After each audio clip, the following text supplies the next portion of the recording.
At that instant, as the shards of glass still glittered on the floor like stars fallen from the sky, she didn't know she was about to save the life of the only person in the world capable of changing her destiny forever. Before we dive into this story, leave a comment below with a rating from 1 to 10 and tell us which city you're tuning in from. May this moment bring reflection and emotion to your heart. The night began like all the others, with the silent weight of invisibility. The Grandmont Palace was more than a luxury hotel. It was a universe unto itself, a parallel dimension where the common rules of existence didn't apply. There, money didn't just buy comfort, but also the fundamental right to be seen, to exist visibly, to occupy space without asking permission. Maria Clara Miller had learned early on that she didn't have that right. At 23 years old, she had become a master of the art of disappearing, not by choice, but by sheer necessity for survival. It was her third consecutive shift, 15 hours on her feet, moving between tables like a well-dressed ghost. The impeccable black uniform, the white apron, her hair pulled back in a bun so tight it gave her a headache. Everything designed to create uniformity, to erase individuality, to transform her into a function, not a person. Her hands trembled as she balanced the silver tray. It wasn't just exhaustion, though there was plenty of that. It was something deeper. Fear, perhaps. That constant fear of making a mistake, of being noticed for the wrong reason, of confirming what everyone there already thought, that she didn't belong in that place. The main ballroom was especially crowded that night. An important celebration, the merger of two business empires, an agreement that would change the destiny of thousands of employees with a simple signature and a toast. Imported crystal chandeliers poured golden light onto gowns that cost more than she would earn in years. The expensive perfume of the ladies mingled with the aroma of Cuban cigars and French champagne. Every detail of the ambiance had been meticulously planned to communicate a single message: you are special, you are different, you are superior. And Maria Clara Miller was definitely none of those things. She navigated among the elegant groups, offering smiles that no one saw, murmuring, "Excuse me," to people who didn't hear her. The conversations around her were loud, punctuated by laughter that echoed with the confidence of those who never had to lower their voices. They talked about multi-million-dollar deals with the same lightness with which others would discuss the weather. They commented on trips to private islands, dinners with politicians, about how tedious it was to find good employees these days. Maria Clara Miller heard everything and processed nothing. She had developed this ability for self-preservation, letting words go in one ear and out the other, like water flowing over smooth stones. It was safer that way, less painful. No one knew her name. Her name tag simply read staff, without individuality. And perhaps that was for the best. Being nobody meant having no expectations to disappoint. The manager, Mr. Thompson, a middle-aged man with a meticulously trimmed mustache and a perpetually dissatisfied gaze, passed by her with an impatient wave. "Table 7 needs more champagne. And smile more, young lady. These people pay good money to see happy faces, not walking funerals." She nodded, adjusted the mechanical smile on her face, and moved on. One step after another. Survive. Keep going. Don't overthink it. The night progressed in an almost hypnotic routine. Serve, clear, serve, clear. Smile, lower her head, become invisible again. There was a rhythm to it, a silent dance she knew by heart. Among the elegant shadows that populated the room, a particularly noisy group drew attention. Men in impeccable suits, women with jewels that caught the light like tiny private suns. They spoke loudly, gesticulated with the ease of those who had never been silenced, never had to measure their words or apologize for existing. One of them, a corpulent businessman with a face reddened by alcohol, made jokes about the riffraff outside the hotel, dreaming of licking crumbs from the tables of the great. The laughter that followed was loud, without shame, without a second thought. Maria Clara Miller passed by them holding her breath. as if that could make her even more invisible, even more harmless. But the universe had other plans for her that night. Plans that would involve courage, blood, and the kind of destiny one doesn't choose, only accepts. The accident happened in a fraction of a second, in that infinitesimal space where all great stories are decided. Richard, another waiter, a veteran, always rushed, always nervous, turned abruptly without looking. His elbow hit Maria Clara Miller's tray squarely. She felt her balance unravel beneath her fingers. She tried to compensate, tilted her body in a desperate attempt to salvage the situation, but it was already too late. One of the crystal glasses slipped. The world slowed down. The glass spun in the air in slow motion, the light from the chandeliers refracting through the golden liquid, creating an ephemeral and doomed rainbow. And then, the impact. The sound was obscene. A crystalline burst that cut through the room like a blade through silk. The glass exploded against the imported Italian marble, scattering fragments that glittered like fake diamonds on the immaculate floor. The silence was immediate, absolute, terrifying. All conversation ceased at once. All laughter died in throats. 200 people turned at the same time, in a movement choreographed by the cruel instinct of collective observation, to look in the direction of the sound. And there, at the epicenter of the disaster, she stood. Maria Clara Miller felt the world collapse around her. Heat rushed up her neck, climbed her face, burned her ears. Every pair of eyes on her was a sentence being delivered. Contempt, impatience, irritation, superiority. She knew those expressions well. She had grown up seeing variations of them in different contexts since she could remember. "Oh my God," someone murmured, loud enough to be heard by half the ballroom. "How utterly incompetent." "These people shouldn't be here," said another female voice, laden with thinly veiled disdain. "They simply don't know how to behave in civilized environments. The kind of staff they hire these days. There are no standards anymore." Words came from all sides, sharp barbs that pierced. Maria Clara Miller wanted to disappear. She wanted to literally evaporate, dissolve into the air like smoke. She wanted the floor to open up and swallow her whole, taking all that humiliation with her. But the floor didn't open. The earth didn't move. She remained there, exposed under the cruel golden light of the imported chandeliers, with 200 pairs of eyes turning her into the involuntary entertainment of the night. "I'm sorry," she whispered, her voice so low it was barely audible. I'm so sorry." No one replied. No one needed to. The silence was more than enough of a response, more eloquent than any words could be. With her hands trembling violently now, not just from exhaustion but from pure, raw shame, she knelt. Her knees met the cold marble. She began to pick up the shards with her bare fingers, without thinking, without truly reasoning. Just acting on an impulse to fix, to undo, to make everything go back to how it was before the mistake. A particularly sharp fragment cut her index finger. Blood welled up, red and warm, but she didn't even feel the physical pain. She continued gathering the broken pieces of glass, as if that could restore not just the glass, but also her shattered dignity.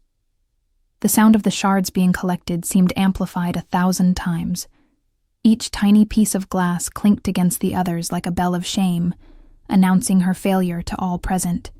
Conversations gradually resumed, but now with a different tone, lower, more conspiratorial. She was the subject. She, who made such an effort every day to be the subject of absolutely nothing. Richard, the waiter who had bumped her, had already discreetly disappeared backstage. No one would blame him.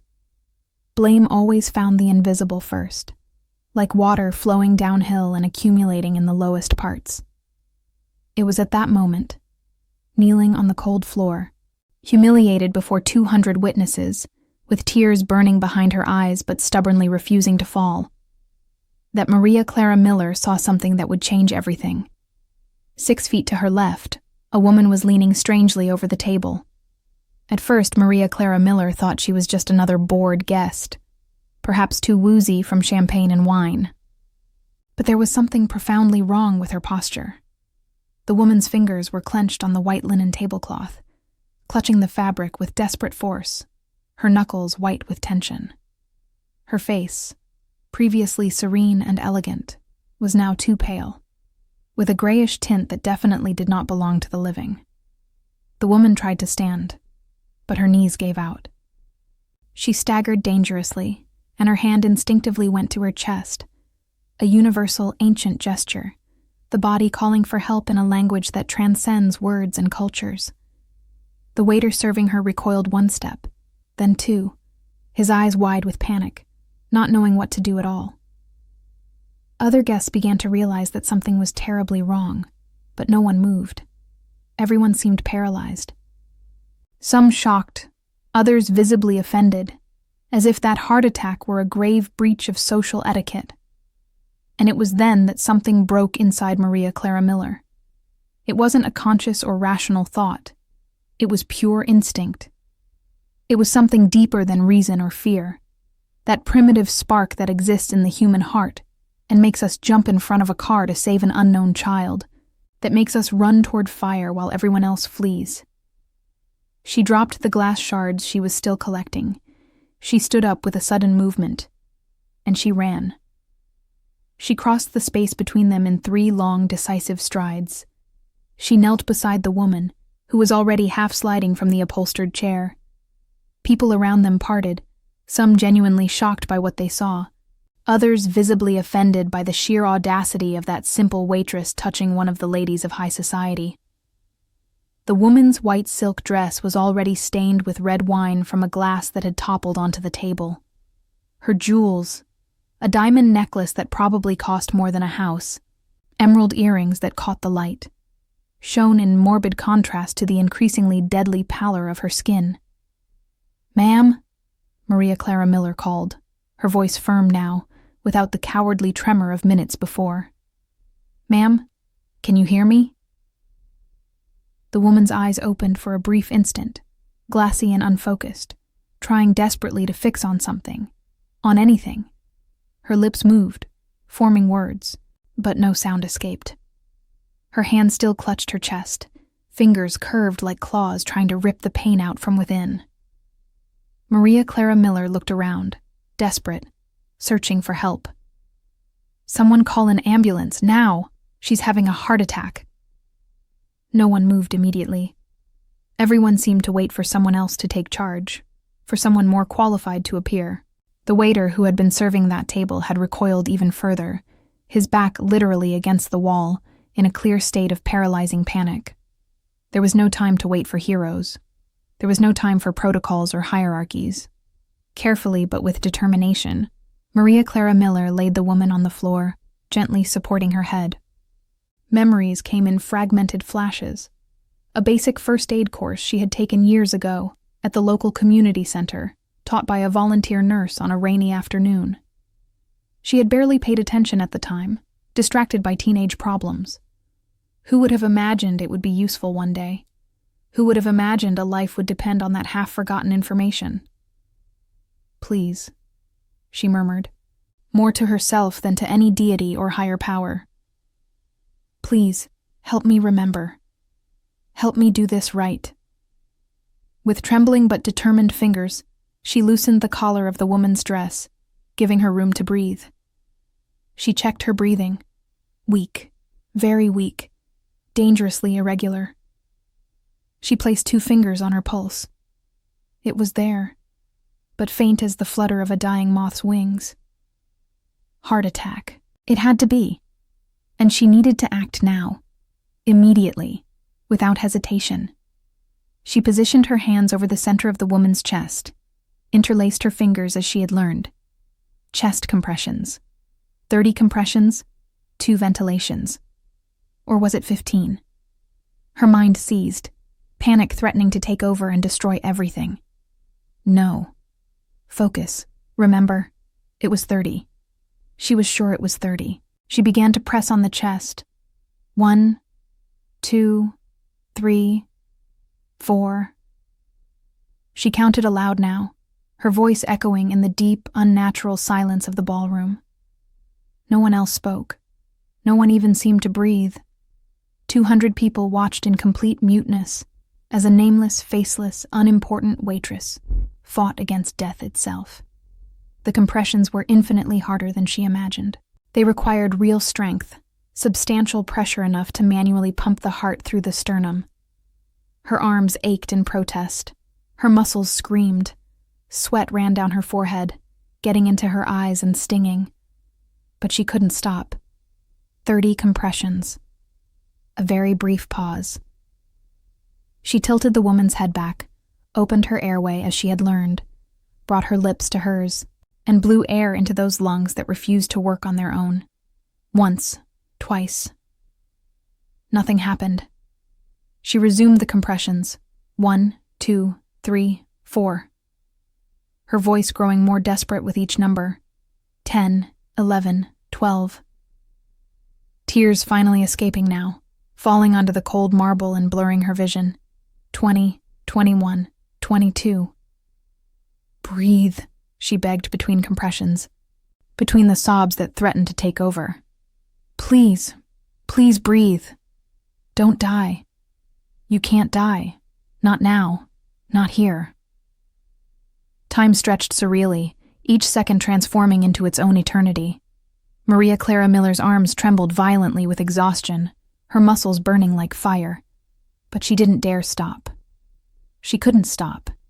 If she stopped now, this woman, this elegant stranger, would die. And in some incomprehensible way, in that moment suspended in time, that life had become more important than anything else in the universe. One more cycle of compressions. And another. And yet another. Her arms were giving up. Her entire body screamed for a break, but her mind refused to listen. And then, like a small, fragile miracle, a gasp. Weak, almost imperceptible, but it was definitely there. The woman gasped, her body suddenly convulsing, her eyes opening wide as air finally rushed into her collapsed lungs. She coughed, choked violently, but she was breathing. Alive. Undoubtedly alive. A collective murmur rippled through the entire ballroom, like a powerful wave crashing against a rocky shore. Maria Clara Miller pulled away, her body collapsing to sit on the floor beside the woman, her arms falling to her sides like severed ropes. She was completely exhausted, drained of all energy. Her hands trembled uncontrollably now, covered in salty sweat and stained with the dried blood from the cut on her finger that she had completely forgotten. The woman was breathing, gasping, weak, struggling, but breathing. Paramedics rushed into the ballroom. Someone had finally had the sense and presence of mind to call an ambulance.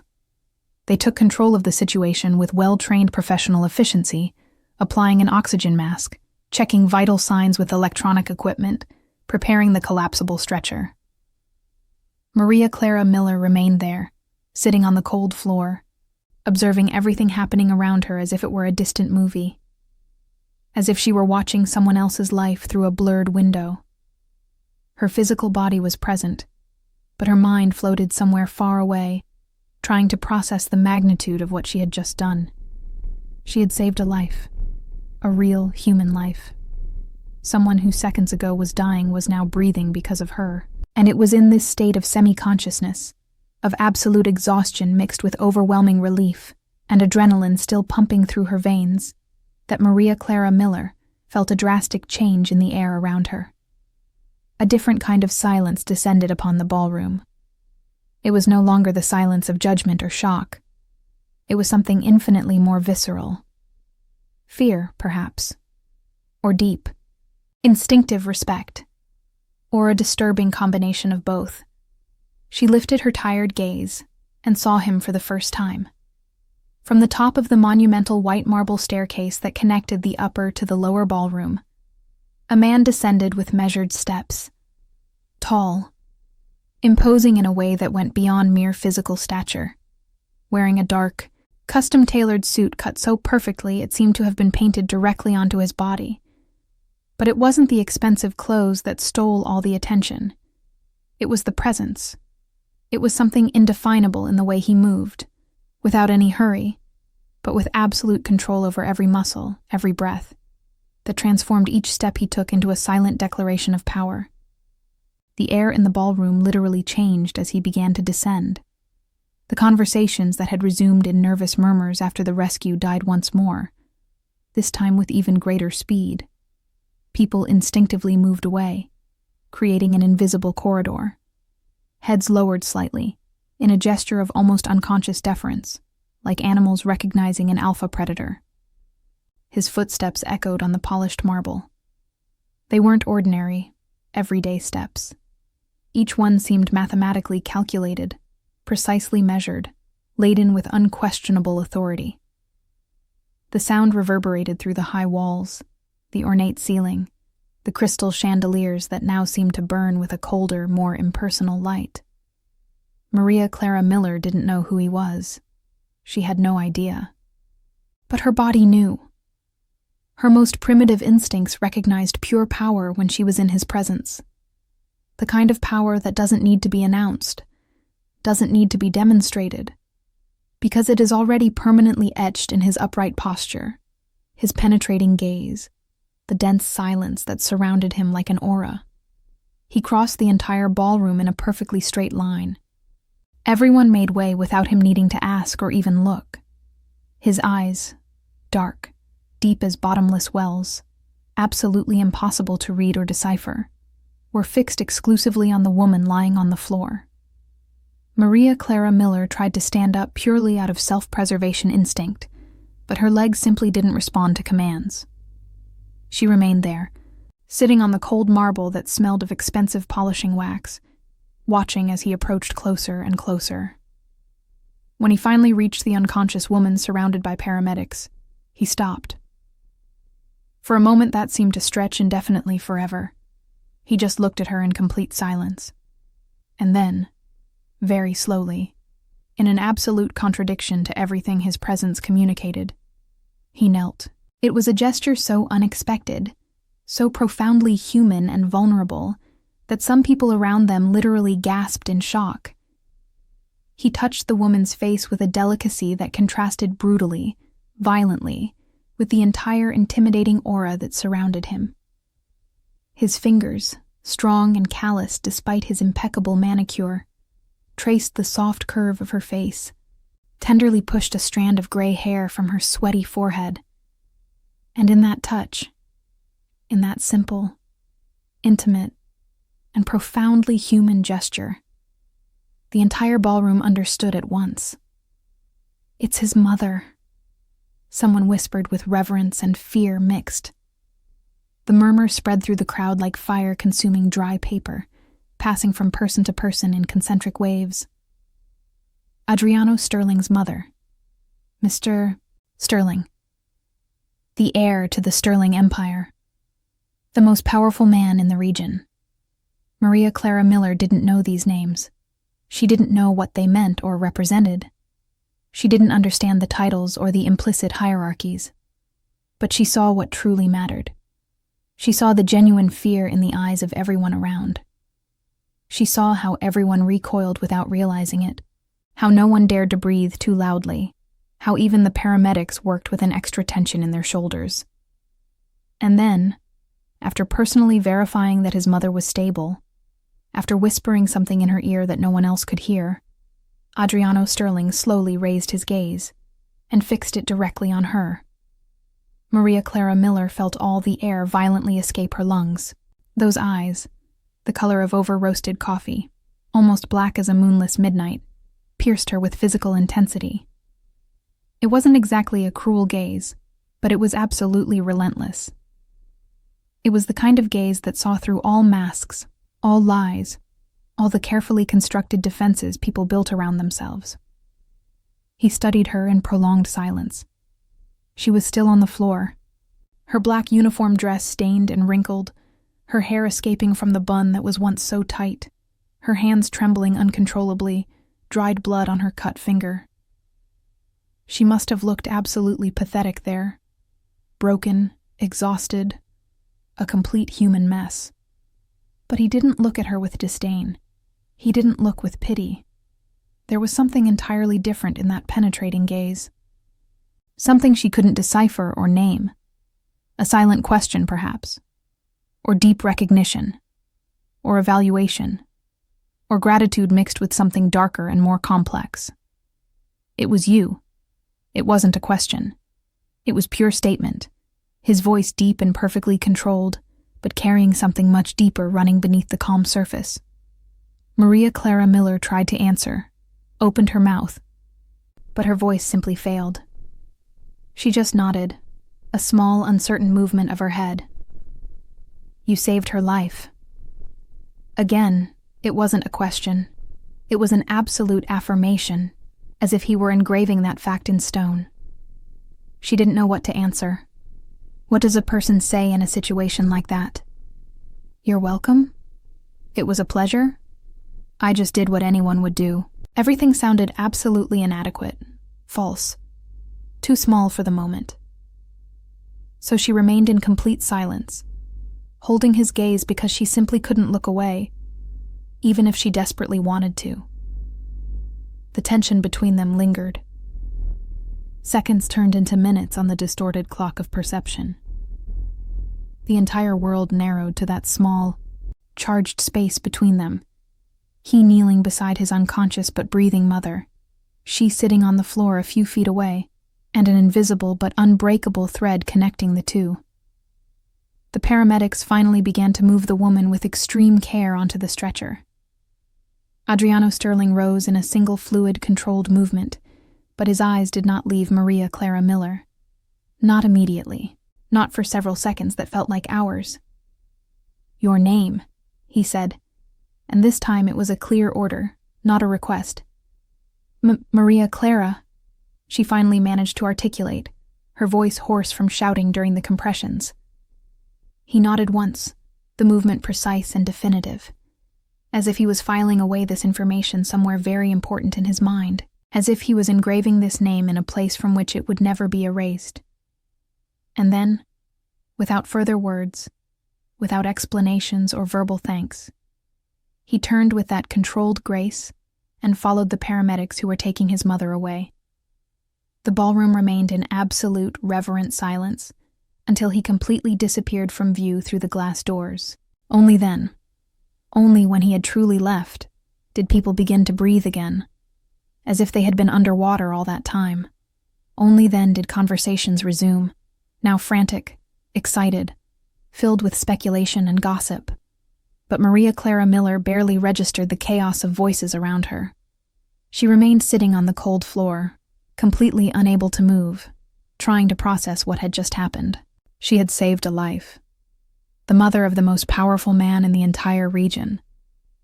And he had looked at her. Really looked. Not through her as if she were transparent glass, but directly into her eyes as if she were real. As if she mattered. Someone gently touched her shoulder. It was Mrs. Irene, one of the older waitresses, a woman in her 50s with kind but worried eyes. Come on, honey. Let's get you out of here before it turns into a complete circus. Maria Clara Miller allowed herself to be helped up, supported, led out of the ballroom through the narrow service corridors, away from curious glances, to the staff's cheap locker rooms. Her legs worked on autopilot, one mechanical step after another, but her mind was completely detached, floating somewhere between shock and exhaustion. When she finally sat on the hard wooden bench in the locker room, reality began to return in increasingly intense waves. Her hands still trembled uncontrollably. The cut on her finger throbbed strongly now, making itself felt. Her entire body ached as if she had been hit by a truck.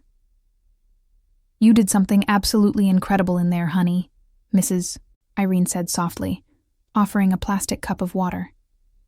You saved that woman. You were the only one brave enough to act. But also, it was complicated. Complicated, Maria Clara Miller repeated, confused, drinking the water in thirsty gulps. The older woman sighed heavily, sitting on the bench beside her. That man.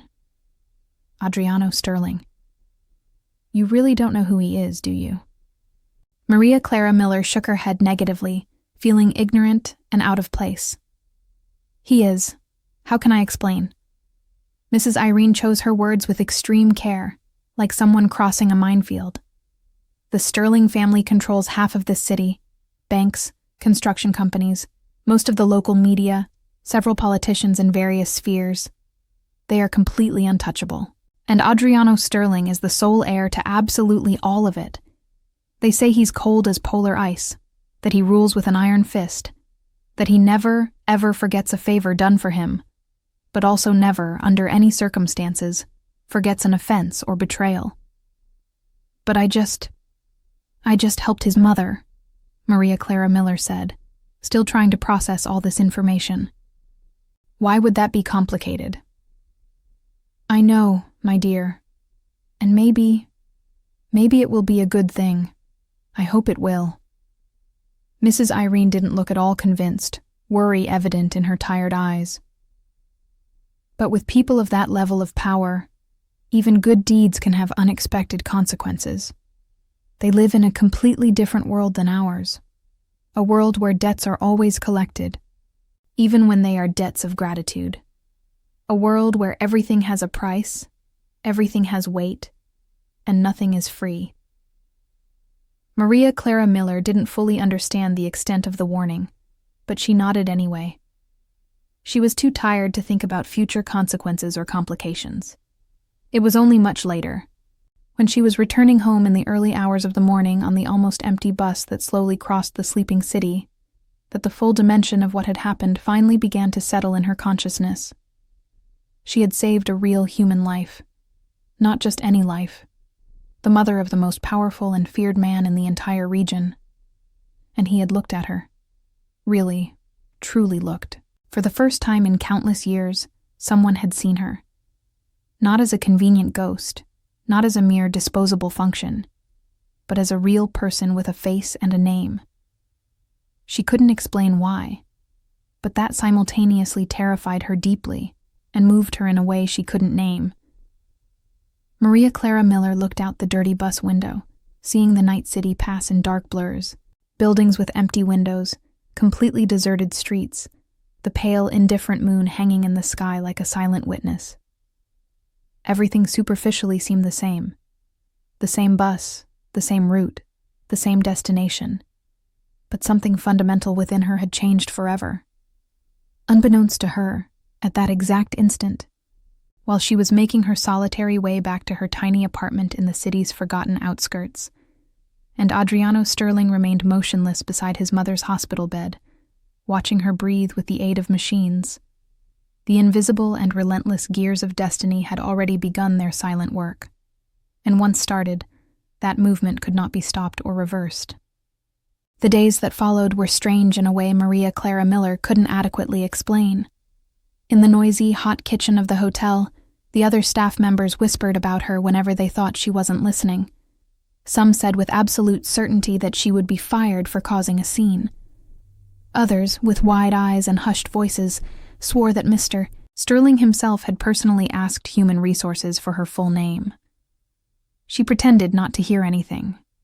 She continued working in studied silence, washing glasses until they sparkled, meticulously cleaning tables, ignoring as best she could the penetrating, curious glances that followed her through all the corridors. But something inside her had changed. That was undeniable. There was a new spark there. Small, fragile as a candle flame, but present. The certainty that she had done something that truly mattered, that for a few crucial minutes, her existence had made a measurable difference in the world. 5 days after the incident, Maria Clara Miller arrived for her shift and found a white envelope on the staff reception counter. No identified sender. Just her name, Maria Clara Miller, handwritten in elegant, firm script that betrayed expensive education and absolute control over every stroke. Her heart immediately pounded. Her hands trembled as she picked up the envelope, opening it with excessive care. Inside, an invitation printed on heavy paper, of a quality she had never touched before. Few words, direct. Your presence is requested in the private salon of the Grandmont Palace tonight at 9 p.m. Adriano Sterling. Her heart hesitated, beating erratically for a few seconds. Fear, curiosity, anxiety, excitement, all mixed in an emotion impossible to name. Should she go? Was it safe? What did he want? To thank her personally? To reprimand her for some protocol violation she didn't know about? To offer financial compensation she would be very proud to refuse? In the end, curiosity won over all other emotions. At 9 p.m. sharp, with her heart pounding so hard it felt like it wanted to escape her chest, Maria Clara Miller pushed open the double mahogany doors leading to the private salon. The room was empty of other guests, illuminated only by the same crystal chandeliers, but now dimmed to a softer, more intimate tone. They reflected soft golden hues on the luxurious furniture. The large glass window overlooking the internal garden was slightly ajar, letting in the night breeze that smelled of jasmine. He was waiting for her there, standing by that window, looking out at the silent garden. Adriano Sterling. He didn't look exactly the same as the man from the night of the incident. There was something more contained in him now, something almost vulnerable hidden behind the armor of control. He still wore an impeccable dark suit, but his tie was slightly loosened. A minuscule detail that somehow made him more human. She stopped, maintaining a respectful distance, unsure whether to speak first or wait. He turned slowly, and those dark, unreadable eyes met hers. For a long moment, neither of them spoke. And then, in a voice softer than she expected, more controlled but carrying genuine emotion underneath, he simply said, "She's alive." Maria Clara Miller nodded, swallowing hard. I'm so glad to hear that. The doctors said that if you hadn't acted exactly when you did, exactly the way you did, she would have died right there in the ballroom. He paused, his jaw tightening slightly. They also told me you were the only person out of 200 present who didn't hesitate. That you were the only one who actually acted while everyone else just watched or recoiled. She didn't know how to respond to that. She lowered her gaze, uncomfortable with the weight of the compliment. "I didn't think," she admitted honestly. "I just saw she needed help and acted. It was instinct." "Instinct," he repeated, as if tasting the word. Most people in that ballroom would have let the instinct of social self-preservation win. They would have been paralyzed by fear of doing something wrong, of exposing themselves, of taking responsibility. But you didn't. He took a few steps toward her, closing the distance. Maria Clara Miller had to make a conscious effort not to recoil. You had just been publicly humiliated. You were kneeling on the floor, bleeding, surrounded by people who judged you. And yet, when you saw someone in real danger, you completely forgot yourself and ran to help. He stopped a few feet from her. "Why?" The question caught her by surprise. I don't know how to explain it. She was dying. Someone had to do something. But it didn't have to be you. But there was no one else, she replied simply, finally raising her gaze and locking it with his. Everyone was frozen, and she was dying, so it had to be me. Something changed in his face. A subtle transformation, almost imperceptible, but definitely present. His eyes softened a fraction. The hard line of his mouth relaxed slightly. "My mother wants to meet you," he said suddenly. "Personally." When she learned it had been one of the waitresses who saved her, she insisted on thanking you directly. "It's not necessary," Maria Clara Miller said quickly. "I really didn't do anything special. Anyone with basic training would have..." "But you didn't have recent training. You only had vague memories of a course years ago." He interrupted her, but not rudely. "And yet you acted. And yet you saved a life." Maria Clara Miller didn't know what to say to that. "Accept the invitation," he continued, but now it sounded more like a request than an order. "Please." It would mean a lot to her. And to me too. The final addition was said more quietly, almost reluctantly, as if admitting it cost him something. How could she refuse? The visit took place 3 days later, on a Sunday afternoon when the sun filtered through the heavy curtains of the most expensive private hospital room Maria Clara Miller had ever seen. Adriano Sterling's mother, Mrs. Helena Sterling, was sitting in an upholstered armchair beside the bed, still connected to some monitors but clearly recovering. She was a woman in her 60s, with perfectly styled gray hair, kind eyes, and a smile that warmed the room. "So you're the young woman who saved my life," she said as soon as Maria Clara Miller entered, accompanied by Adriano Sterling, who remained discreetly near the door. "I just did what had to be done, ma'am," Maria Clara Miller replied, genuinely uncomfortable with the attention. "Come, sit closer to me here." Mrs. Helena Sterling indicated a chair. "I want to get a good look at my savior's face." Maria Clara Miller obeyed, sitting with excessive care. Mrs. Helena Sterling studied her in silence for a long moment, with eyes that seemed to see far beyond the surface. "You know, I've spent the last few days trying to remember that moment. It's all very confusing, very hazy. But I remember one thing with absolute clarity." "What is that, ma'am?" "Your eyes. I remember looking up, feeling I was dying, and seeing your eyes fixed on mine. And there was so much determination there. So much refusal to give up, as if you simply wouldn't accept the possibility of letting me die." She held Maria Clara Miller's hand gently. "It gave me strength. It made me want to fight." Tears burned in Maria Clara Miller's eyes without warning. "I was so scared," she admitted in a low voice. "Scared of doing it wrong, of hurting you more, of failing. But I couldn't stop trying. And you didn't fail. You're here now, holding my hand, proving you didn't fail." Mrs. Helena Sterling smiled with genuine tenderness. "You have a rare gift, my dear. Courage when it matters. Compassion that overcomes fear. These are precious qualities." They talked for almost an hour. Mrs. Helena Sterling asked questions about Maria Clara Miller's life, about her family, her dreams, her challenges, and she listened. Truly listened, with total attention and genuine interest that Maria Clara Miller was not accustomed to receiving. Adriano Sterling remained close throughout the visit, observing in silence, rarely speaking, but his presence was constant. And every time Maria Clara Miller looked in his direction, she found those dark eyes already fixed on her. When it was finally time to leave, Mrs. Helena Sterling held her hand once more.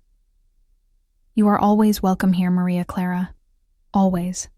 Not as an employee, but as someone who has become important to this family." The weeks that followed brought subtle but undeniable changes.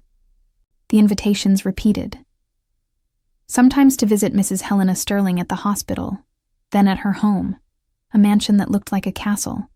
Sometimes quiet dinners where they talked about life, about books, about the small details that make human existence beautiful. And always, always, Adriano Sterling was present, watching, listening, slowly allowing himself to speak more, to share more. Maria Clara Miller discovered that behind that facade of absolute control existed a profoundly solitary man. A man who had carried the weight of responsibilities from a very young age, who had been forced to be strong when he only wanted to be a son, who had never been allowed to be vulnerable. And she, without consciously realizing it, began to become for him what no one else could be, a presence that demanded nothing, that wanted nothing more than honest conversations and comfortable silences. Her presence began to change that world of cold walls and rigid protocols. The house staff began to treat her with genuine respect, not out of fear or obligation, but because they saw how the family embraced her. Guests were visibly uncomfortable with this breach of hierarchy, but no one dared to comment openly. And Maria Clara Miller, without fully understanding how or why, began to belong in that place. Not because she changed who she was, not because she pretended to be someone different, but simply because her simplicity, her honesty, her genuine heart began to illuminate corners of that world that had been dark for too long. Months later, on a starry summer night, Maria Clara Miller and Adriano Sterling walked together through the immense garden of the estate. They talked about nothing and everything, about cheap philosophy, about childhood memories, about dreams they had kept in dusty drawers. At one point, Adriano Sterling stopped walking. He turned to her under the silver light of the full moon. "Do you know what impresses me most about you?" he asked, his voice softer than she had ever heard. "What?" she replied, genuinely curious. "You see me. Not the name, not the power, not the empire, just me, the person who exists when everything else is stripped away." He paused, choosing his next words carefully. "I've spent my whole life being seen as a function, as an heir, as a leader, as a symbol. But you look at me, and you see someone who also bleeds when cut." Maria Clara Miller felt her heart clench. "Because that's what you are," she said simply. "Human, just like me, just like everyone. Just trying to do the best you can with the cards you're dealt." He held her hand with a delicacy that contrasted with all the strength he carried. "You saved me too that night, you know," he confessed. "Not just my mother, but me. You reminded me that kindness still exists, that courage doesn't need to roar, that the most valuable people are often those the world overlooks." And there, under the ancient and indifferent stars, Maria Clara Miller finally understood. She hadn't entered that world of power to conquer or change it. She had entered simply by being who she always was. And in that unwavering authenticity, she found something more valuable than all the treasures those walls held. She found recognition. She found belonging. She found love that sprang not from fantasy or convenience, but from deep respect and mutual gratitude. Their destinies had intertwined in that moment of chaos and broken glass, not by chance, but by a profound necessity that transcended logic. He, accustomed to controlling everything and everyone, found in that ordinary woman a kind of strength that completely disarmed him, the strength of honest simplicity, of compassion without calculation, of love without an agenda. And she, who had spent her life being invisible, was finally seen, truly seen. Not despite her simplicity, but because of it. Years later, when they told this story to their children, they always ended it the same way. "And so," Maria Clara Miller would say with a gentle smile, holding Adriano Sterling's hand, "the invisible waitress entered the king's castle. And the king," Adriano Sterling would complete, looking at her with a love that time had only deepened, "finally learned that the most valuable treasures rarely wear crowns." And for the first time in her life, the silence between two people didn't mean distance or fear. It meant complete understanding, total acceptance. It meant being home, not in a stone or marble building, but in the heart of someone who chooses to see you, really see you, every day, without exception. And perhaps that is the only form of real magic that exists in this world. To be seen, to be loved, and to be accepted exactly as you are.